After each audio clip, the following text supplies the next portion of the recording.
সুন্দর নাম, খাদিজা বললে ভালো লাগে না? প্রথম নারী যিনি কালিমা পড়ে ইসলাম ধর্ম গ্রহণ করেছেন আমাদের আম্মা জান, বিশ্বনবীর প্রথম বউ। 25 বছর বিশ্বনবীর সাথে সংসার করেছেন, 3 বছর বিশ্বনবীর সাথে জেল খেটেছেন, শিয়াবে আবি তালেবে। কেমন বউ? জামাইও জেলখানায়, বউ জেলখানায়। বিশ্বনবীর সবগুলো বাচ্চা সন্তান, ছেলে মেয়ে এই মহিলার গর্ভ থেকে এসেছে, একজন ছাড়া, ইব্রাহিম। ইব্রাহিম বিশ্বনবীর আরেক বউ মারিয়ার গর্ভে এসেছে, বাকি সব খাদিজার গর্ভে। যে আমরা ফাতেমা, বিশ্বনবীর কন্যার নাম কি? ফাতেমার মায়ের নাম কি? খাদিজা। সুবহানাল্লাহ। ফাতেমা, রুকাইয়া, উম্মে কুলসুম, জায়নাব, এই 4 জনের মাই খাদিজা। আবার আব্দুল্লাহ, কাসেম, এদের মায়ের নামও খাদিজা। বিশ্বনবীর সব সন্তান এসেছে খাদিজার পেট থেকে। বরকত বেশি না কম? বিশ্বনবী ভয় পেলে খাদিজার কাছে গেলে ভয় কেটে যেত, সাহস যোগাতেন, শেল্টার দিতেন, ছাতার মতো মাথার উপরে দাঁড়িয়ে থাকতেন। আল্লাহু আকবার।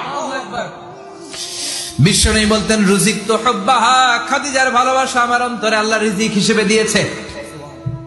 আবার বিশ্বনবী বলতেন, আল্লাহ যেই কিয়ামতের দিন বন্ধু বন্ধুরে চিনবে না, ভাই ভাইরে চিনবে না, কেউ কাউরে চিনবে না, ওই কঠিন দিনে আমি আমার খাদিজারে যেন ভুলে না যাই, আমার খাদিজারে যেন দেখা মাত্রই চিনতে পারি এটা আমার খাদিজা। খাদিজাকে নিয়ে মা আয়েশা একদিন একটা কটু কথা বলেছিল। ও নবী, কবে আপনার এই বুড়ি মহিলা, বুড়ি বউ খাদিজা ইন্তেকাল করেছে, তারপরে কত সুন্দরী সুন্দরী বউ আমরা এসেছি, আমার ভালো লাগে না? খালি বুড়ির কথা কন কেন? খালি ওই বুড়ির কথা স্মরণ করেন। আমরা আছি, আমাদের দিকে তাকান, আমরা কত সুন্দরী, আমরা কত ভালো। বিশ্বনবী রেগে গেলেন, মা আয়েশাকে এইভাবে ধরলেন। জীবনে কোনোদিন কোন স্ত্রীর গায়ে হাত তোলে নাই, শুধু ওই দিন মা আয়েশাকে এইভাবে ধরেছিলেন আর বলেছিলেন, আয়েশা খবরদার, জীবনে এই কথা বলবা না। আমার খাদিজা আমার বিপদের দিনের সঙ্গিনী, তোমরা আমার সুখের দিনের সঙ্গিনী।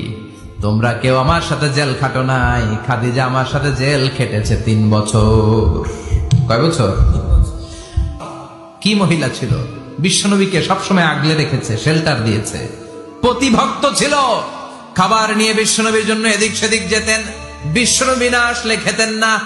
বিশ্বনবীকে কলিজার চাইতো বেশি ভালোবাসতো, পতি যা বলবে তাই শুনতো। ও মায়েরা, খাদিজাতুল কুবরার জীবনী থেকে আপনাদের জন্য শিক্ষা হলো প্রতিভক্তি। কি ভক্তি? এখন প্রতিভক্তি নাই, আমরা করি নারী ভক্তি। এখন নারী নির্যাতন কমে গেছে বাংলাদেশে, বেড়ে গেছে পুরুষ নির্যাতন। কথা কন। এখন আমরা ভক্তি করা লাগে, আমরা ভক্তি না করলে ঘরে খাওয়ান নাই, এরকম ঝামেলা আছে না নাই? কথা বলেন। মায়েরা, বোনেরা, আপনার স্বামী যদি আপনার উপরে নাখোশ থাকে, আপনার ইবাদত আপনাকে বাঁচাতে পারবে না। বিশ্বনবী ফাতেমাকে বললেন, ফাতেমা তুমি বিশ্বনবীর মেয়ে হতে পারো, কিন্তু আলী যদি তোমার উপরে নাখোশ থাকে, তোমার সব শেষ, সব শেষ। আবার বিশ্বনবী বললেন, আমি যদি এক আল্লাহ ছাড়া কারো সামনে মাথাটা নত করার বিধান দিতাম, এক আল্লাহ ছাড়া যদি কাউকে সেজদা করতে আমি বলতাম, আমি দুনিয়ার সব নারীদের বলতাম স্বামীর পায়ে সেজদা দিয়ে পড়ে থাকো। কি সম্মান আল্লাহ দিলেন স্বামীকে! আপনার জান্নাত আপনার স্বামীর ভেতরেই। স্বামীকে সন্তুষ্ট করেন, স্বামীর আনুগত্য করেন, দেখবেন ফ্যামিলিটা সুন্দর হবে।